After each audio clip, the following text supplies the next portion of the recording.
Ostegunetik igandera bitartean Marabili Sormen Festivala ospatuko da Ondarrun. 2012an sortu zuten jaialdia Aitzol Aramaio zinegilearen lagunek. Bera zendu eta oso gutxira.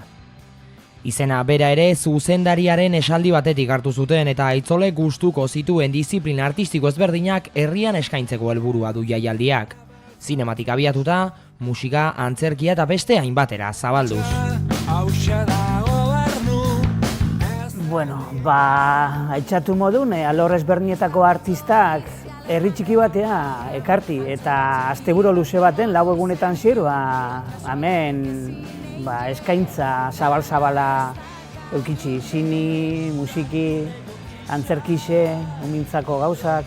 Ziniaz lotuta adibidez, botako dugu haupa etxe beste, ontxe, aztebete lentsu edo lau egun lehenagoa Donostin festivalin aurkeztu dan pelikulia hemen eukiko dugu eta Ramon Agirre aktori bertone hongo da. Gozitan, ziniaz lotute matineko sesiñoik egongo di, hor behuan guaz antolakuntzan argoitia, ziniaz arduratzen zana eta hori zoritxarrez gazte junen gazkun eta horren omenez matine argoitia izeneko ziklotxo bat etxen dugu eta hor oreina eta dantza pelikulak botako di. Ziniaz lotute aurten estreinako korto lehiaketa bat antolatu dugu, barnetegiko lagunakin batea. Musika mailan euenin eukiko dugu Xabi Bandini, eta gero Baixako eta Zapatun saltotxo baten jo, eta kanpoko taldik ekarten alegin juga. Hor eukiko dugu Baixakun Keu eta Pablo Novoa, eta gero De Pedro taldiaz.